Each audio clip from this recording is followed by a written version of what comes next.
With Ricardo Lopez's bomb now almost at the doorstep of his target, he has a final act for his tape and his life. He paints his head red and green. The paint, what's that about? You know, I spent a long time trying to figure out why he shaved his head and painted his face. Cornwell believes it was about a need to distance himself from what he was going to do. I believe he was depersonalizing himself by changing his appearance so much that it would make it easier for him to shoot himself because he didn't look like himself. And as he's sitting there in the chair with the gun, he keeps picking up the mirror and looking at himself, and as if he's saying, that's not me. What you're looking at here is at my life.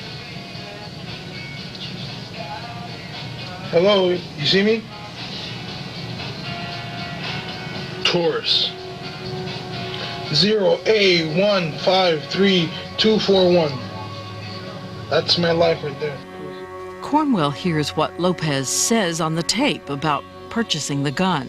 I told him that I wanted it for home defense because somebody tried to break in here or something. I got scared. Hello. She's curious to see if Lopez's purchase fulfilled all the legal requirements and so traces the gun to a shop nearby. The salesman still has the original application. So this is the actual one he filled out? Yes, it is. My signature, I guess I must have sold him the firearm. On it, a small confirming insight into Lopez's self-contempt. It's interesting, he lies about his height because he wasn't 6 feet tall. Not that that matters, but isn't that interesting? Must have bothered him, right? How tall was he? 5'5". It turns out everything about the purchase was fully within the law. So at this point, a stalker has become suicidal and has a gun in his hand. He is also homicidal, and his bomb is on its way to its target, Bjork. And when you listen to Lopez on the tape, he seems to be saying there is no other course, that nothing could have stopped this. Everything I've done so far, I've accomplished. This is gonna happen.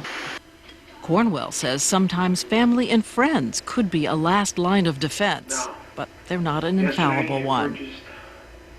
I think that for people who know somebody who is obsessing and obsessing and obsessing about an individual, by understanding that what people do in these situations and that this is not healthy, you know, family and friends may perhaps intervene and realize, you know, this is not a good situation here. This person needs help. And maybe something can be prevented that way. On his video, Lopez talks about his own family, affectionately, noting that from his reading about killers, most of them have brutal families, but his family is normal and kind. See, that's a big difference between me and all these books.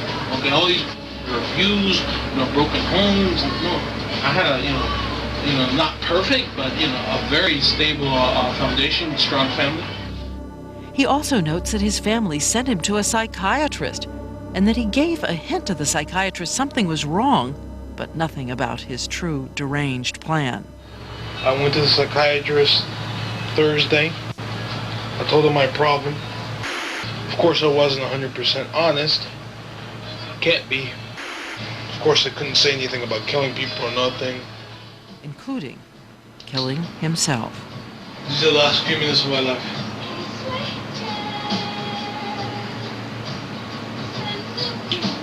I feel a little nervous now.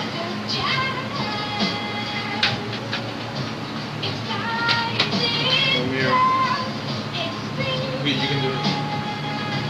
I'm definitely not drunk. I'm not depressed. I know exactly what I'm doing. It is cocked back. It's ready to roll.